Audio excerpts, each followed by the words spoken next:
Damn these Biloxi blues, it happens every night.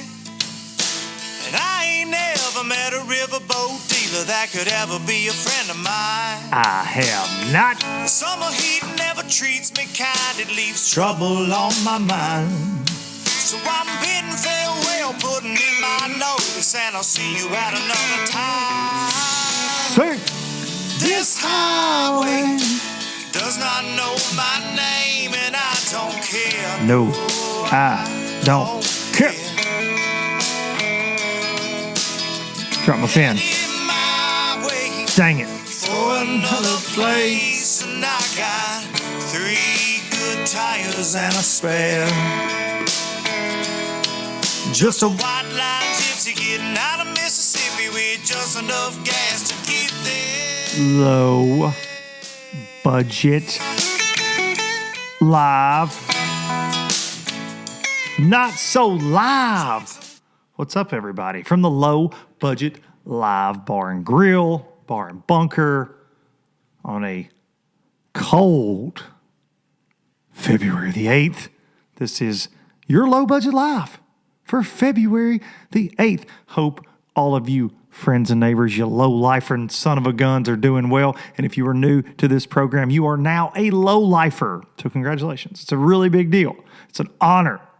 It's an honor to be a low-lifer. Whew, lots of things going on. Man, it's been a good week, and it's been a crazy week. Y'all know that I share everything with all you low-lifers. And I've been telling you about this health stuff going down. And this week was a very exciting week. I got to go get my new Express. Y'all been giving me a hard time about this banner behind me because it ain't hanging up because this roof line runs like this, and I'm still trying to figure that out. But I got to get the boat that matches the dadgum banner. This week, got to go out to Hot Springs, got to visit with all the Express Boats family. And I got that thing picked up. And then I went out to Oklahoma, to the Bass Tank, and was out there, and I got a call from my doctor. And those of you that follow along on Instagram saw all this insanity, but I got a call from my doctor again, and I had blood levels checked again before I headed out to the fine states of Arkansas and Oklahoma, and Dr. calls and says, yeah, your levels are still ridiculous. They're ridiculous. And we need you to be here in the morning for fluids. Like, we need to hook you to some IVs. We need to get you in. And I said, well, there's only one problem. I'm 10 hours from home, and we got a bass boat to rig. So they tell me, well, you know, when will you be back? I'm like, I don't know. Depends on how long it takes the fine folks at the Bass Tank to get this puppy ready for the water. And so I ended up going to, on Wednesday of last week, one of these IV nutrition places, which is, to quote Harper, my lovely daughter, very bougie. Like, this is like hangover treatment. This is not stuff that Luke Duncan is used to, right? At all. But I couldn't get in to get an IV anywhere without like being admitted to the hospital. Like, it was this whole thing. Even if my doctor called, like, it was crazy. I couldn't get anybody to give me one. So I go to this place, and I got me about 3.5 hours worth of IVs, like 3 bags of fluid, vitamins, you name it. Could have had everything in it, like, except for like Fruity Pebbles. Like, I don't even know what they gave me a shot in my hip. Like, I still don't know what that was about. But the girl said, pull your britches down. Hands against the wall. I was like, I don't even know you. Like, we just met. Now you want me to, all right. So the folks at IV Nutrition hooked me up, though. So it got me back going. Got my levels checked again when I got home, and my numbers that they are concerned about had came down significantly. I got to get them checked again this week. So lots of well wishes from you guys and gals out there, and I appreciate it. I just wanted to update everybody because I got some Insta messages like, hey, you never update. What the heck's going on with you? So that's why I opened the show with that today. Thank y'all for asking. I don't feel bad. That's the weird thing. I do not feel bad. I don't feel bad. And I don't feel sick. And I'm healthier right now. Y'all know my weight loss stuff I've taught to y'all. I'm healthier right now. And as far as just, I'm not in shape, but I'm getting there, where I want to be. And I feel better than I have felt in a very, very, very long time. So it's kind of disheartening. Like my doctor said, hey, don't work out. Don't exercise. That was like doctor's orders not to exercise. Like, when's a doctor telling you not to exercise? Like, if exercise kills me, like, I've been waiting on somebody to tell me not to exercise my whole life. Most people tell you to exercise. Hey, fatty, run on a treadmill. Get out there. So I've been having last couple weeks kind of scale down and not. It's really impacted my 500-mile challenge I gave myself. But that just means I'm gonna have to go hard in the paint, once I get the clear. But the all clear that I'm better. But like the triple threats breathing down my neck, no exercising. So oh well, I kind of got in a rhythm, exercising every day, and it's where we're at though. I'm hydrated. I'll say that. I drink more water, body armors, Gatorades. Freaking had the IVs, man. I'm gonna float right on out of here. But that's where it's at. Thought I'd give y'all an update for those of y'all that care. For those of y'all that don't, right on through, just like you do this next part. If you don't like it, sponsor time. We always got to shake that StarTron bottle, and we have to thank StarTron for being a very, very, very great partner to Low Budget Live in the Traveling Circus. StarTron kicking ethanol in the teeth, in your weed eater, in your chainsaw, in your bass boat, in your 75 Ford. It'll get rid of it. Ethanol sucks. Kick it in the teeth with StarTron. Nothing ruins a great day on the water like an outboard engine that don't run. So a little dab will do you right here. This bottle, 256 gallons treated. Look, you know how many? That's a lot of gallons, y'all. That's a lot of gallons. StarTron, get you some StarTron. The fine folks at Sims Fishing Products. And once again this week, getting to run that Express. Dad and I got it out on the water. I had to suit up. I got to break that new Pro Guide rain gear out again, and it's so lightweight, man. Like it's crazy. Like it's not a lot of rain gear you can't move around, and this stuff is it's really lightweight. And I got to wear it, bundled up out there running around. Of course, staying on brand, had a Sims beanie on, Sims gloves, just out there being sponsor guy. But they do make some of the best layering stuff, outerwear, truly that I've ever worn. And some of you have asked. I do not have a code for Sims. I'm working on that. Hopefully they will give us a code. But just go check it out. Sims Fishing Products have added a lot of new things. I've got an order on the way right now. Some new goodies that I'm pretty pumped about. But check them out. Check them out at Sims Fishing Products. You get one life. Might as well fish it well. So thanks to the folks at Sims. Got to say a big thank you to the people at Pro Guide Batteries. I do have a discount code for that coming, hopefully in the next couple of weeks. Okay, there is a discount code for Pro Guide Batteries, and I've got the AGMs in my boat. I got 4 of those bad boys right now, and they've got something big coming, though. I want to say that, but I've got some AGMs right now hooked up in the old Express, and can't wait to run those things this year. Battery issues absolutely drive me nuts, and I've had plenty of those. If I could do an entire 2-hour podcast on battery issues, so proud to be partnering with the folks at Pro Guide Batteries. And last but certainly not least, the banner that lays on the couch, the fine folks at Express Bass Boats, Hot Springs, Arkansas Performance Bass Boats. And y'all, I want to say this week, everything's been building up to this moment for me with these guys. And I got to go out, I got to get my boat picked up, and I'm blown away. And I know what people say, oh yeah, pros, they it's the new and shiny thing. I've been with the same company for years. Y'all know that. I've been with Ranger forever and ever and ever and ever and ever. And I'm telling you right now, I don't think I've been this excited in a long time about a boat, man. And my kids are excited. I got to take my dad out for a couple hours in it. He's blown away. My brother loves the thing. Like, it's just really cool, and it's fun to be a part of this small, tight-knit group that is the Express Pro staff. Clay Connor, who's just doing great things there in marketing.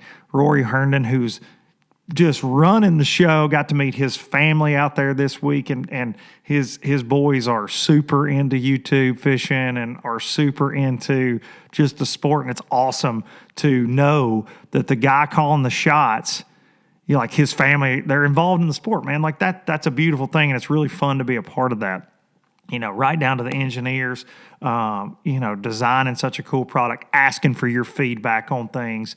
But love the C deck. Got this thing home. I've been like ad nauseum on this on social media, but I'm truly that excited. I took it out twice this past weekend, just for a couple hours at a time. It's cold, but Hudson and I went out once, and then Dad and I just making sure. I got the bass tank hooked me up with an amazing install.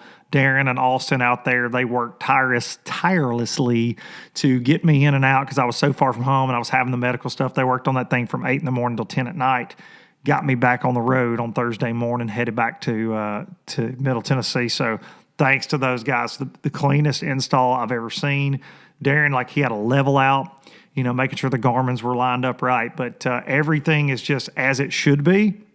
But if you check out my Instagram, I post, and I'm fixing to do a full walkthrough video for y'all that are asking about that, and I've got it filmed. I've just got to edit it. But this cool wet sounds like stereo system in this thing that they put in this thing. 4 speakers, like I'm bumping, okay?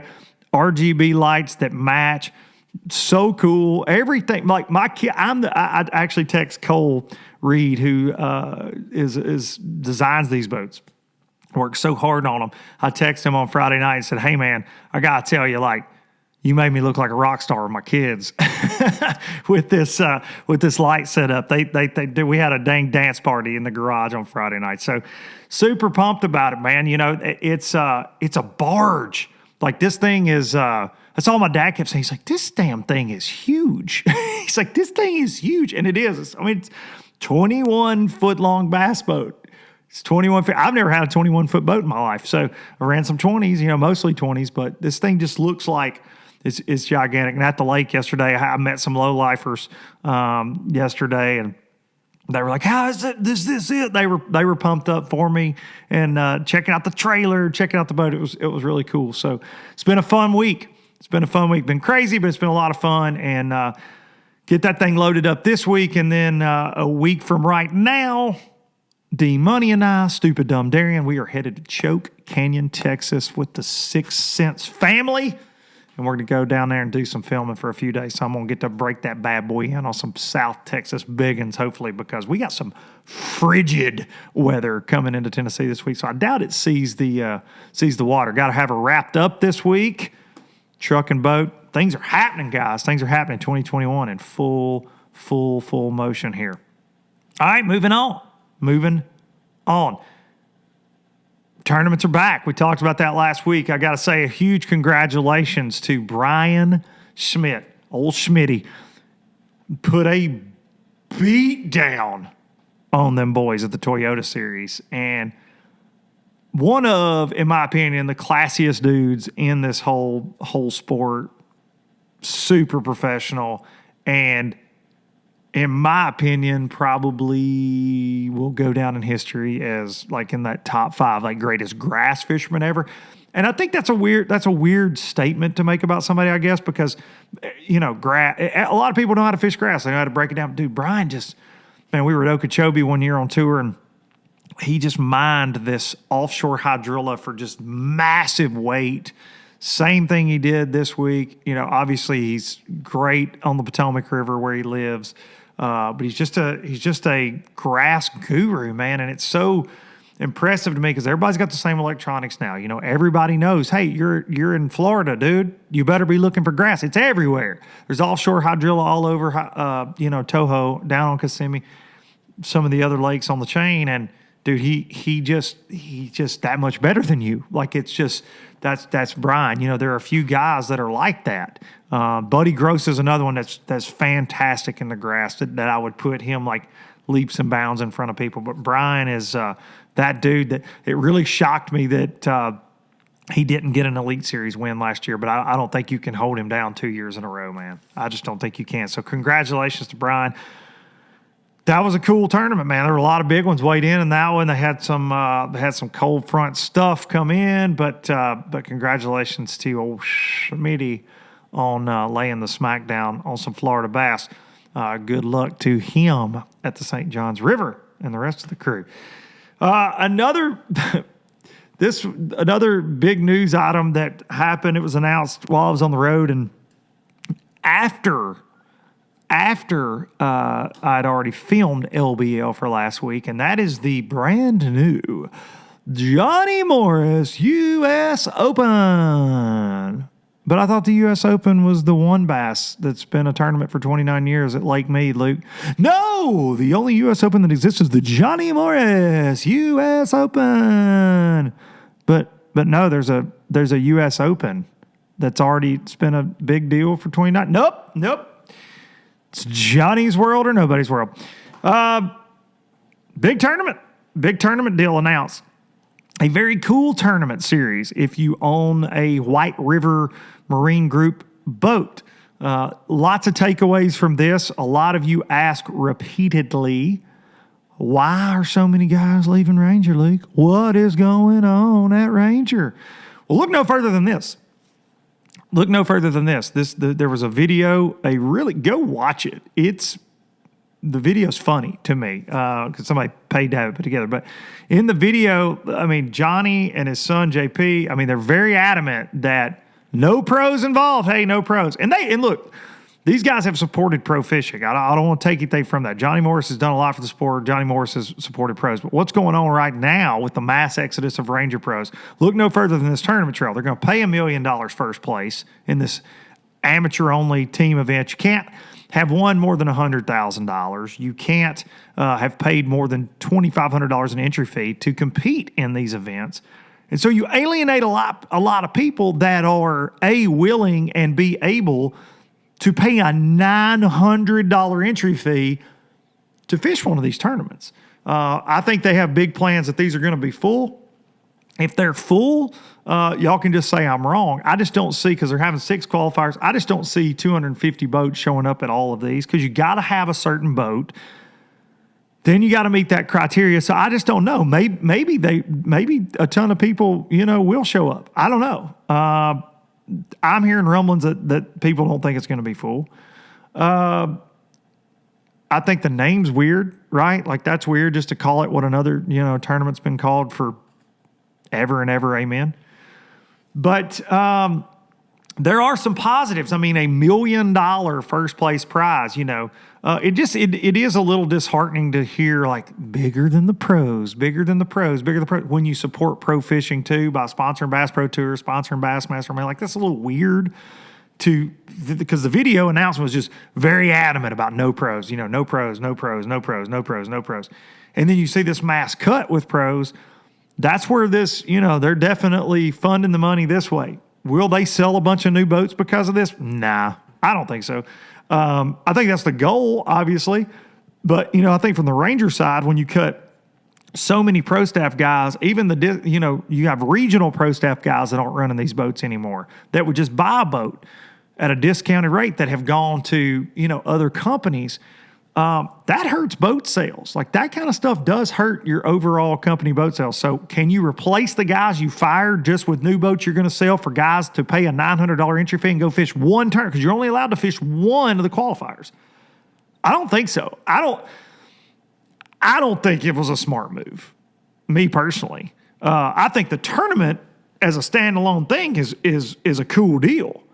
I think clearing salary cap room, so to speak, to have these events, that's where it comes off to me, and doubling down on whatever they're doubling down on, this kind of anti-pro marketing a little bit, in my opinion. I don't know. We'll see how it plays out for them. They may be really successful events. Said it's going to be on NBC Sports. They're going to give $1 million to the winner and to the winning team. And that's wild. That's huge money. That's huge money. Really impressive. There's going to be some scholarships involved for junior anglers. We'll see. There was just some things that jumped out in it to me that were very kind of, I don't know. I've seen some people making some posts about it, like, well, yeah, I would love to do that, but that are diehard team fishers. I don't think people should be penalized because they've won money. They shouldn't be penalized because they've chased a dream and paid a bigger entry fee. Like, I don't feel like that's the case. I know a lot of people that were alienated, but guess what? Question in the back. Yeah, Luke. Those are the people that like fishing tournaments and pay big money to fish tournaments. You just alienated the people that pay money. Because, no offense to anybody rocking a 16-foot bass tracker that they just picked up at their local Bass Pro Shops, but I don't see that guy as the diehard that's going to pay $900. Now, it's like buying a lottery ticket, right? Like playing the Powerball. Maybe there'll be more of them than not. But I just think that guy just enjoys fishing leisurely. He might not be a big tournament guy. And I'm not saying people that have bass trackers don't fish tournaments. There's countless people that do. I'm just saying it's a big entry fee, $450 per person. It's a lot of money, man. And the people that are used to paying those kind of entry fees are the ones with that kind of earnings in a tournament trail and have paid a $2,500 entry fee or higher. So you've alienated a lot of those. So what could, and my thing is, who cares? We want it to be a level playing field. I don't know. Pros shouldn't be allowed to fish. Dude, you think right now that if you have a local tournament on Okeechobee, and there are exceptions to this rule, but if you think you have a local tournament on Okeechobee, bunch of BFL dudes fish every week at Okeechobee, and Scott Martin rolls up, that Scott's automatically going to blow it out? No. Roland's going to show up and blow out? No. It's not the case. You're just being silly. Being silly with yourself with that kind of stuff. And local tournaments, they get caught up in that. I understand not having a guide in if a guide is out there on the water 7 days a week, but having a no pro rule because a guy pays an entry fee, I don't know. There are tournament trails that do it. Most tournament trails do it.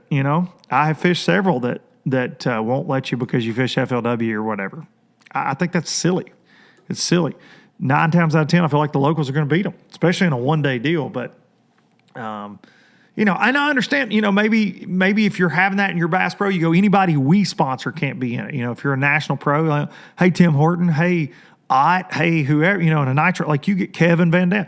You guys can't fish it. Mark Zona, you and the twins. You're not fishing, buddy. You're not fishing. I don't know. It's there's a lot of good in it and a lot of just weird. And that video was something. It was something. So go take a look at it. Let me know what you think in the comments. That being said, my dad, who's trying to buy my Express from me right now already, and is just like, I want it. Don't sell it to anybody else. I want it at the end of the year. He's got one of my old Rangers, and he's like, I'm in. I'm thinking about going and ponying up, giving Johnny some more money, and going and fishing those. Well, who wouldn't? Like, I get it. You're a tournament guy, but my dad, who, if you look up FLW earnings or Bassmaster earnings, he hasn't earned $100,000 in those. But listen, I've been fishing tournaments with the guy for 20 years. He's won over $100,000 easily and then some. You can't police that. And he'll dot them I's for you too, I promise you. Especially if they bite that old spinnerbait. He's going to beat you. So, interesting. It's big news, though. It's big news. The U.S. Open, not the one you're thinking about, but the new one. Johnny U.S. Open. I'd like to get Johnny Morris on this podcast for real. I think that would be really, a fun conversation. Johnny or JP. So holler at me. Y'all watching this? Give your boy a holler. Give me a shout. Let's talk. JP, what's up? Give me a call. Let's talk. All right, guys. So I want to set this up by saying this guy is the most requested guest since I've been doing this. And there's never been anybody that you low-lifers have asked for more. So I reached out to him. He was getting his stuff ready at the St. Johns River.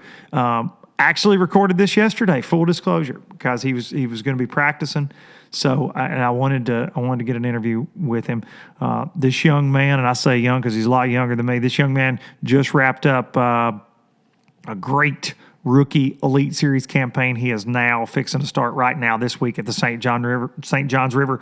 His second year, his sophomore season. He kicked it off last year with a top 10 at the St. John's River. He has a YouTube channel that is growing, that is very educational, that is very entertaining.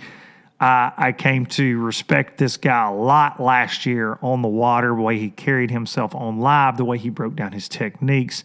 And he's a hustler, and he's a fish catcher, and I think that he is one of the next superstars in the sport of bass fishing after this conversation that you're about to see. But ladies and gentlemen, via Zoom from Palatka, Florida, Elite Series Pro, Kyle Welcher. All right, as promised to y'all last week, I told you I had a good one, and here he is from Palatka, Florida, Mr. Kyle Welcher. What's up, dude? Not too much. Just rolled into town here in Palatka, getting ready for St. John's, and figured we got the last off day today, so spend a little time on the Low Budget Live podcast. Yeah, not so live. And, man, I appreciate you doing it. I know that St. John's River, you feeling it again? You feeling like you're back at home a little bit? What are you thinking going into this week? These tournaments like this, there's so many options. Like, we've got 63 miles where we can run south. We've got, I don't know how many, 25 or 30 that we can run actually north towards Jacksonville. Hundreds of canals. We got another lake. We can lock the Rodman. There's just so many options on the table this week. We're really looking for a needle in a haystack. So we won't really have any good feeling until maybe a day and a half of practice to kind of get a gauge on, can we run around and catch some, or do we got to find an area and just try to milk it? So right now we're just a little skeptical is how I call it. Well, last year you kicked it off with a bang with a top 10 down there, your rookie year, the greatest fish catch of all, probably like the last 10 years, in my opinion. The footage was freaking awesome. Your Marshall filmed it on his phone. It ended up on Bass Live. It was just insane, man. But did you leave that practice last year confident, thinking you were going to catch them, or how did you feel going into your first Elite? Because you banged out a top 10, and that doesn't happen for a lot of rookies. Right. Yeah, no, I had a really good practice. Like, I drove down here last year, and I drove almost all the way to Dexter the first morning of practice, and I think it was like 33 degrees when we were putting in the first day of practice, which is pretty daggum cold for Florida. Yeah. First stop I made, fished for 3 minutes and caught a 2.5 pounder on a frog. Like, first stop I made ever on the St. John's. I fished the St. John's for 5 minutes and caught one on a freaking frog. So it was a pretty good practice. I had 3 really good days of practice, very consistent, shook off some really big ones. I was kind of able to get bites pretty consistently. Like, I could pretty much find the right kind of canal, the right kind of main lake stuff, and I could get some bites pretty consistently, which is pretty rare for a tournament. You almost never actually can feel like you're going to get some bites consistently. But then obviously, if people remember, it's been a year ago now, but we had a lot of conditions come in. We had a wind that was actually blowing straight from the river into the ocean. So this is a tidal fishery. So there's nothing blocking this water from going straight into the ocean other than, like how flat the earth is. It keeps them. I'm not saying the earth is flat. I'm just saying it doesn't run straight out because. Man, you've been to get killed in a comment. He's a flat earther. Kyle Welcher's a flat earther. Well, whenever you're at blast off in the morning, just think about how calm the water is. How could it possibly be round? I'm completely joking.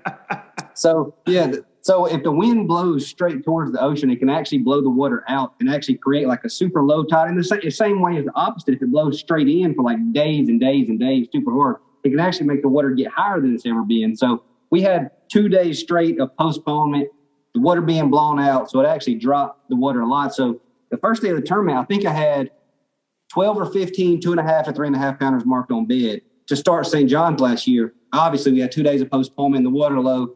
First canal I go into, I get to the back of it, and the bed where a 3.5 pounder was sitting was literally dry, like actually out of the water. So obviously I wasted 1.5 hours or 2 hours trying to run those canals, knowing there was no water in them. And then we had to go salvage. And then I kind of got dialed in on the end of day one that water dropping had kind of concentrated these fish in a little bit deeper places that there was still a little bit of water.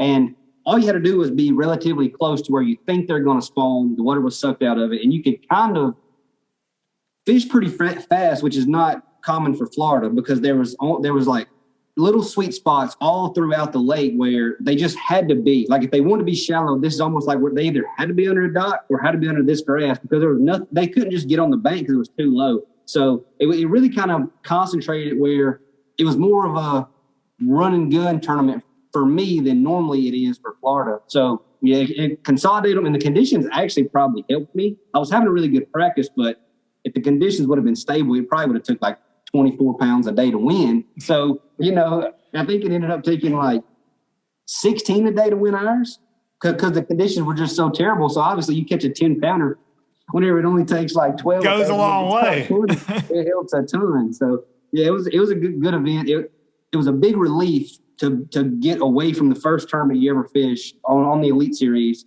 And you're not automatically under the gun like I got to make up ground. Like actually leaving St. John's last year, I could actually even afford a really bad finish in the next tournament and still be okay. So it takes a lot of pressure off. Then the second tournament of the year, we had another, I think the second tournament was Lakeview Fall, and we had another good event. So it just, after those two, the pressure was kind of off because I would have to do really, really bad in a couple in a row to really fall out into the straight danger zone. So it took a ton of pressure off, which is any pressure you can get off when you're a rookie trying to afford this and travel this much. Yeah. Is a big deal. Do you seem like a guy that, just watching your videos, watching you on live, you don't seem like you put a lot of pressure on yourself. Am I reading that wrong? Do you put a lot of pressure on yourself? Because you seem like you handle it, dude, because you're on Bass Live like at Gunnersville. I remember. I'm like, this guy is breaking this down more than I feel like most guys do, right? Like you're laying it all out there for everybody. I'm like, man, this man's got a chance to win $100,000. He's on Gunnersville. He's on the Elites. He's on ESPN. And you would just break it down. So you don't seem like a guy who puts a lot of pressure on yourself. So is that how you are most of the time? Well, I put a lot of pressure on myself, but it's in a different area than most people do. So I can't speak for anyone else in particular, but I feel like other people put a lot of pressure on themselves as far as results go. As far as being results oriented, they're like, at all costs, I have to get out of here with a good finish. Just say you're going to the last tournament with and just say you're in 55th trying to make the classic and you need a good event. People are putting a lot of pressure on themselves as far as having a good result. And I try to put a lot of pressure on myself to weigh every single variable that I possibly can weigh before I make any decision, no matter what decision it is. If I'm going to run in the back of a creek 2 miles, any kind like that, I'm going to just try to make sure that I don't overlook or not think about anything. So the pressure that I put on myself is to not miss any information that's given to me. And then so the nights that bother me is whenever I ran into a canal and just say I caught one off the second dock. I run to another canal and I catch one like the same distance back on a different cover. And then maybe I didn't pick up on it fast enough because there was a pattern to it, but maybe I didn't pick up on it fast enough. So that kind of stuff is the kind of pressure I put on me, is to not miss that type of stuff. I never put pressure on myself to have a certain result. What I always say is make the best decision you can make at the current time and good things work out. And if I make a decision and I go there and it doesn't work out, that doesn't mean that I made a bad decision, because at the time when I made the decision, I just weighed myself on the amount of information I had at that time, not on what happened after I made the decision, because you didn't have that info when you made the decision. So I do put a lot of pressure on myself, but it's kind of structured in a different way than most of the people that it seems to be for other people anyway. Are you sure you're like 25 years old? Are you sure about that? Well, are you sure? Because that's pretty heavy stuff, dude. That's. Yeah. I think I see why you're top 10 in AOY for your first year and that kind of stuff. A lot of luck goes into that. You skip a Cinco under a dock at Santee and catch a 7. You flipping a mat here and catch a 10. I mean, that kind of stuff helps. You gotta have it though. Yeah. But you're ready for it when it happened, dude. That video cracked me up. You'd done kind of gone past that mat last year just a little bit, and you'd kind of pitch back. You said, dude, everything about that was amazing. I sent that to all my buddies. Like, look at this dude. And man, it was right there at that time. Because I'll be honest, like I didn't follow your YouTube at that time, leading up to that tournament. I wasn't as familiar with you as I should have been.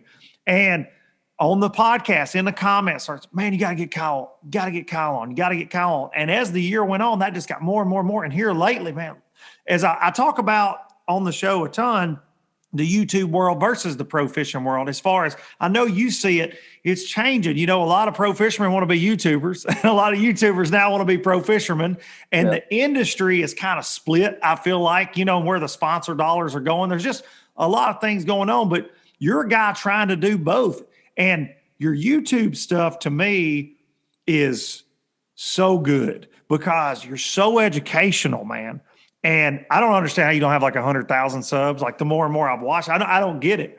But I don't understand anything about YouTube. I never will claim to. I just run my mouth on a podcast. Yeah, it's like, oh, I got 5,000 views today. Oh, I got 25,000 this week. I'm killing it. And then the next week you get 2,000. Right. But so to me, though, I think you handle it in a way that I don't know. I don't want to say you're a fence straddler, but like there are a lot of pros that don't give up the goods, I guess is what I'm trying to say. And I feel like on your YouTube channel, you give up the juice, maybe, just like you did in live coverage. Maybe too much sometimes, but I think that I don't think there's any secrets left. I mean, every once in a while you'll get on something where it's like, okay, I'm cutting this off for a ride. Yeah. But for the most part, everybody throws a swim jig. Everybody throws a bladed jig. I mean, 99%, I'll say 95% of the baits that you catch a fish on, every single person in the Elites has the bait laid on the front deck. That's right. It's just like, when do I pick it up over when does he pick it up? You know, like, and then whenever I get to a piece of cover, what makes me pick up something else? So it's not so much about telling people, these are the hooks I put on this square bill. This is the line I'm throwing on a bladed jig. This is the rod I use. That kind of stuff is, you know, pretty standard, but you can't teach the it's almost, I mean, it really is kind of an intuition of when you pick up what, and that makes all the difference. You know, if you just, I mean, judging by the past 6 years, if you just want to throw a blade jig for the rest of your life, you'll make a top 10 in every tournament. But I mean, it don't seem like that when you're on the water, but there's always somebody doing it. No.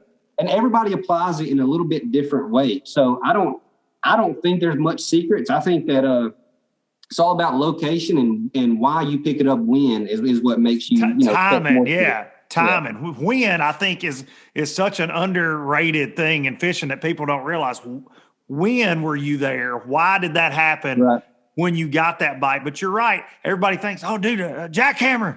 Yeah, man, just give me a jackhammer. Just go down the bank. I catch 40 just like those guys do. But it's how you apply it, where you apply it. But there are – I don't know. There are fewer secrets, but there are still little. I know you see them out there just like I did when I was on the tour. Like there's like little bitty sneaky things guys do, like little adjustments. But you're throwing that kind of stuff out there too. But there's little tweaks.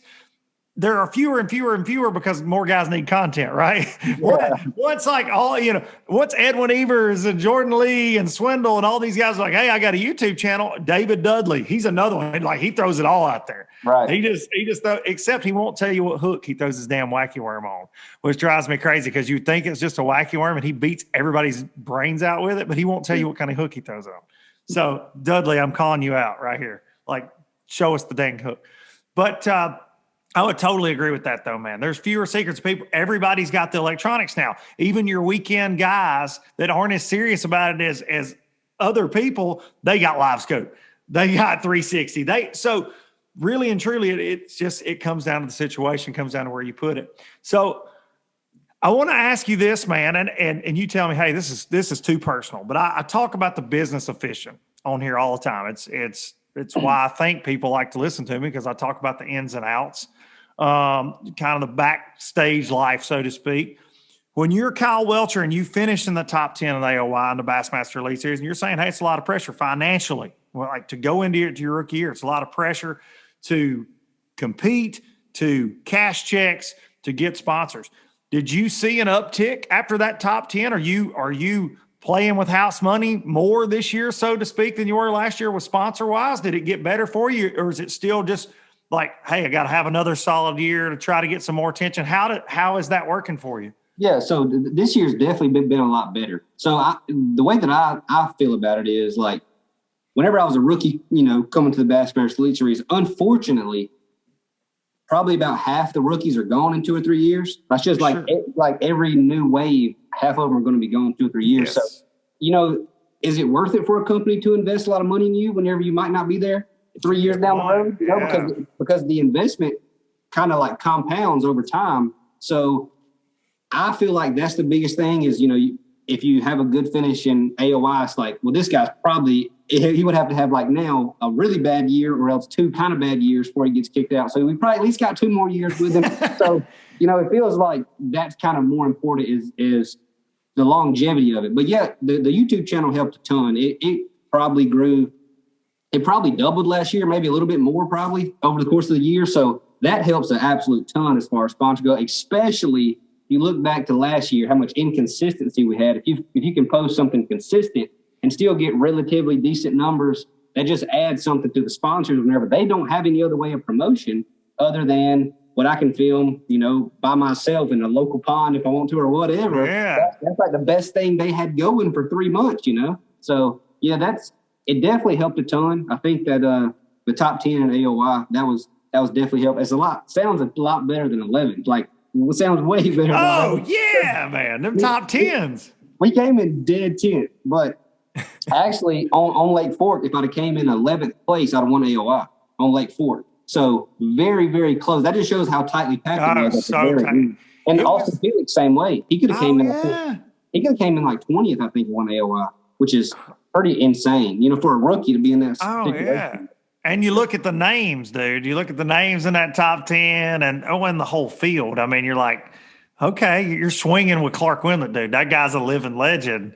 Yeah, that's like 18 AOIs now for Clark Wendlandt. Like, yeah, 25. I don't know. Yeah, Clark's the best. But I think I've said it on here a bunch, but I think last year going into the fall in those final tournaments, it was one of my favorite elite seasons ever, just because I miss fall tournaments. And I know the Opens dip into the fall, but it was cool watching you guys struggle. I know it wasn't for y'all. Like at Chick, you're like trying to get 3 or 4 bites a day and just fingers crossed praying because it's so brutal. But man, I love that because that's what I live. I'm a Tennessee river rat, and I see the tournaments come here in May and June, and looks like, you know, Gunnersville, dude, you know, Pickwick, 28, 30-pound backs. People are thinking, man, these places are great all the time. Like, come back in September, come back in October. You'll find out it's a little bit different. But I think that AOI being kind of drug out all year was it was one of the best ones ever, man. So my hat's off to you, man, for putting up with everything you got. Like starting the year, I can't imagine fireworks at St. John's. And then they're like, hey, Kyle, yeah, we're going to be done for about 4 months if that's all right with you there. But I mean, think about it. So to come back at you fall and have a great event, dude, that had to just calm you down. And obviously you look through the finishes of the year, had a great year. So I have to do some digging sometimes on the show. Right. And dude, I did not know this about you. And you may have made videos about it that I've missed. You may have talked about it on other podcasts. But in 2012, and I'm going to try to put a picture right here. This is for me to remind myself. But in 2012, a baby face, Kyle Welcher, fished the freaking FLWs, Pro Circuit, the tour. Was 17? I was 18 and 19. 18 and 19. Okay. Yeah. Okay. So, out of an 18-foot nitro with a nitro, yeah, dude. Picture you wearing a T-shirt, fine a jerk, man. I saw the photo gallery. I had no business being there, but we had like we had to try it, you know. You had a top 10 though, right? Yeah, I was leading one after day 2, and then ended up with the top 10. Had 2 more that I look back on, and I think that we were extremely close to getting 2 more $10,000, like well within the range on day 1, having some bad things happen on day 2. And I probably wasn't quite as resilient as I should have been, you know, that old. And I could just think back on it. Those 2 more $10,000 checks probably changed the whole past like 10 years. Everything, yeah. It's a lot different whenever you know, 20 grand, whenever you're trying to, back then the entry fees were like 22,000 for the for the FW tour. So it's way different than it was now. So you're talking about 2 more $10,000 checks. That gives you another year to go, you know? So yeah, we definitely took a shot, and were really, really close to making it. I think I was about 2 years too early. I think if I could have somehow took another shot when I was about 21, 22, just a little bit more, mature, I think we could have stuck. But I think I was just a little bit too young whenever I was freaking 18, 19 years old trying to fish with. Actually, the first boat I saw in tournament competition on Lake Hartwell, I'm fishing a bridge. I'm cranking a bridge. I had a really great practice. Like I had so good of a practice, you knew you was never going to catch a fish in the tournament. So I'm behind the bridge. I hear a boat come off pad, start island underneath the bridge. About the time he clears the bridge, I turn around and look. It's Jimmy Houston. First boat I saw, period, period in tournament competition was Jimmy Houston. So, I mean, it was just a lot different for, somebody that was – I think I was actually 18 at that time. So, that was pretty strange. Yeah, I got to digging around, and I was like, what? Because it's like pro circuit. I'm like, 2012. And then there's a gap, like you didn't fish any FLW events. And then you got in the Toyotas, you did good you made the championship or whatever they were then, Costas, Toyotas, they change all the time. You got to be up to date. Yeah. You had changes all the time. But you got back in, and then you just fished one season on the Opens, correct? Yeah. To make the elite. So dude, you're a dangerous man, Kyle Welcher. I ain't trying to inflate your ego. I don't feel like you got much of one. But, dude, you start looking through this stuff. It's like Mercer and I talked about you off the record the other day, and he said, dude, I'm telling you, that's my guy. He said, I'm telling you, man, he's like, that guy is going to be something. And I think if this year's, coming up here, dude, the schedule, are you drooling? You're an Alabama boy. Like, are you drooling a little bit? We only have to weigh in 10 brown fish to have a good year. So I'm pretty excited about that. St. Lawrence, if we can just make it to day 3, and I'll go largemouth fishing if I have to. So 10 smallmouth is all I got to catch this year. So I'm pretty excited. And we've got, actually, for the elite season, the Classic getting switched around with Pickwick. Now Pickwick's going to be kind of better for me. I mean, Pickwick, you got 101 guys of forward-facing sonar. It gets a little crowded out there. A little bit, yeah. It's pretty rough. It doesn't have as much to offer as people think Pickwick when they think of Pickwick. There's a few places that a whole bunch of bass get, and it gets pretty crowded out there. So March, I feel like that helps me a ton for as far as trying to do something with the points, or I'm not saying AOI, but just try to have another good finish and stay in the elites for a little bit longer. So, yeah, I'm pretty happy with the schedule. Now, somebody called me. I was like, dude, did you make the schedule? And I was like, dude, if I made it, there wouldn't be St. Lawrence on there at all. So don't worry about that. I feel like there's a lot of guys that I know that I feel like they made the schedule this year. There's about 10 or 12 of y'all that I'm like, I know y'all can't sleep right now. You got Neely Henry, you going to Pickwick, going to Gunnersville, got the other Tennessee River one. How will you adjust going from Florida right back up there to Knoxville? I mean, you thinking about that? Like, man, if you're down there in sunny Florida, like, this is going to suck. Because I'll tell you right now, living in Tennessee, and I'm in Middle Tennessee, I'm 4 hours to the west. This coming up here on Friday, our high is 22 and the low is 7. Yeah. I'll probably waste the first day of practice on the Tennessee River throwing a frog and looking for bedfish because I just will not want to give it at all costs. So definitely will go up there, and it'll take me a few days before I finally put on a flat-sided crankbait. Yeah, and bundle up. Have to wear your dadgum toboggan, some gloves, get your heated jacket out. Yeah. What's the weather looking like for y'all this week? Since you're at St. John's, I got to get the pregame, strategy. What are you thinking? Is it Florida cold front? I know they had a Toyota Series this week.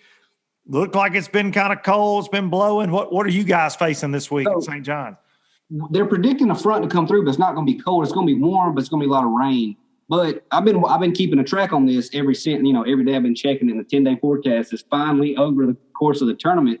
And initially, like, we was going to have a ton of rain, and then slowly but surely, it seems like maybe less and less rain, and it's getting warmer. So now it's predicted to be in the 80s for like the last day of practice, the off day, and then like all the tournament.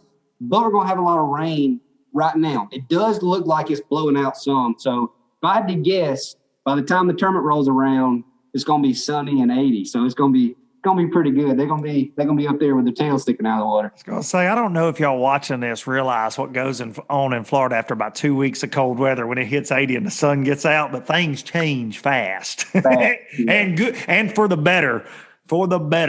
Most of the time. So that's going to be interesting. I saw somebody griping on social media that it was going to be cold while y'all were there. I'm glad to hear that it's changing a little bit. I mean, it's hard to get 8 days in a row where there's not a cold front. Oh, not this time of year. Yeah, I mean, it's awesome. So hard to do. So this is the first time I can ever remember. It actually looks like it's going to be pretty stable for like 8 days in a row, that's rare. I've never done that in February. No, the weather will kill you this time of year. If you don't like it, just don't hold your breath, because it's changing in like an hour. It's how it is here right now. It's just ridiculous, man.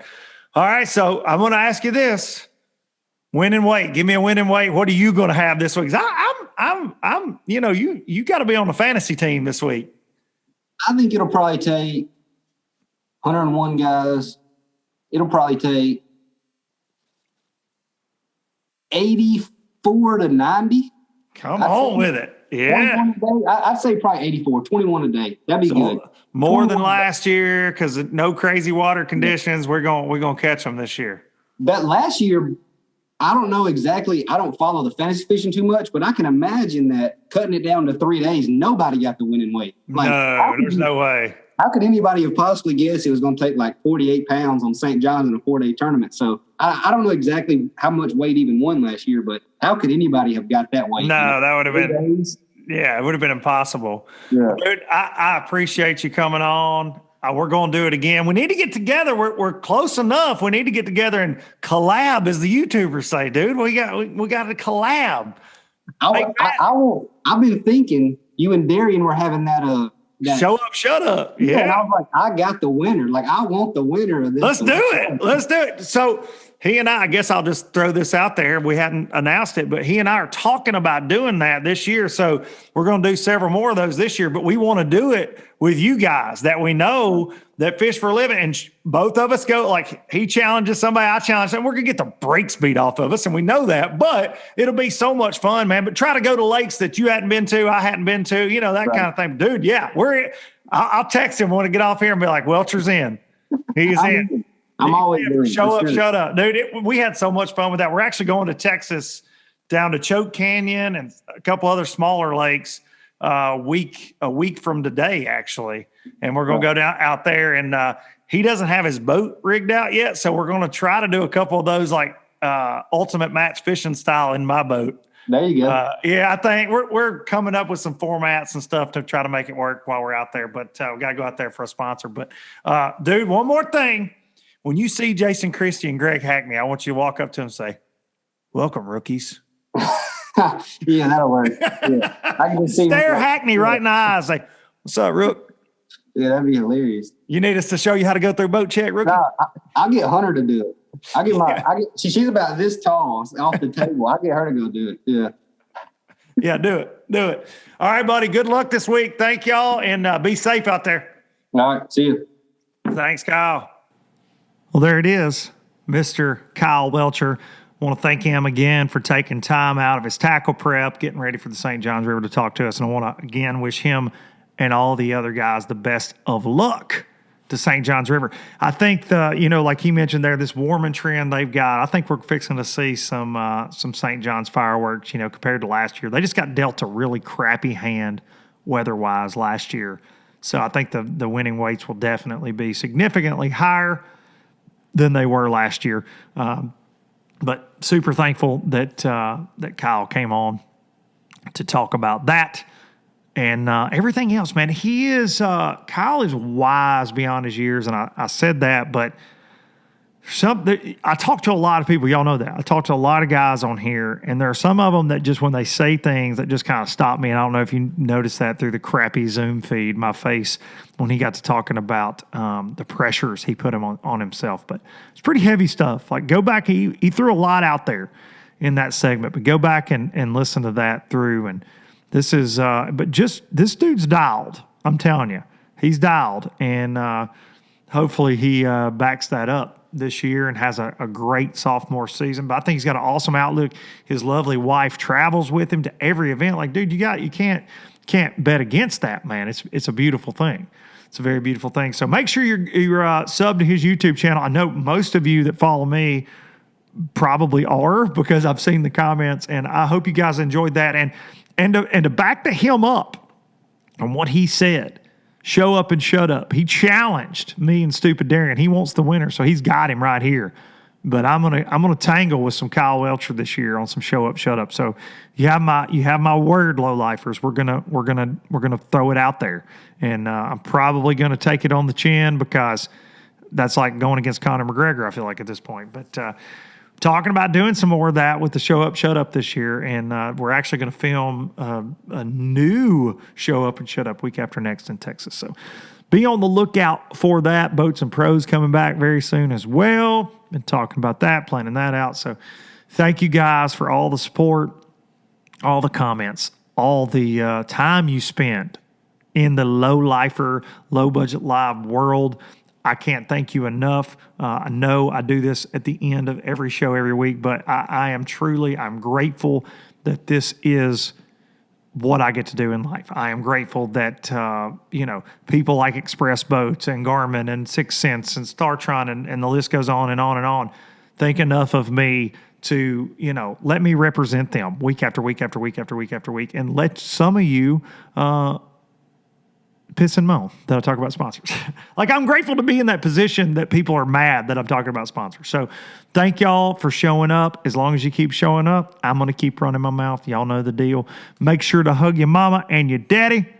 Hope y'all have a great week. LD and the MC will be up on Wednesday, as long as Mercer doesn't decide between now and then that he can't do this anymore with a hillbilly.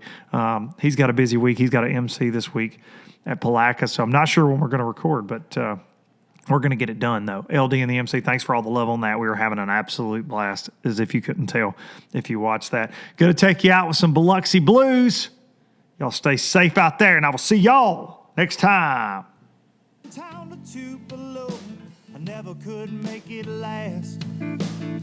Spanish moss and Civil War ghosts, well, I'm gonna leave them in the past. Any direction, Lord, I'll be fine. It don't matter east or west, north, south, wherever the wind blows, I'm leaving those burdens at rest. This highway, it does not know my name, and I don't care, no, I don't care. Heading my way for another place, and I got 3 good tires and a spare. Just a white line gypsy getting out of Mississippi with just enough gas to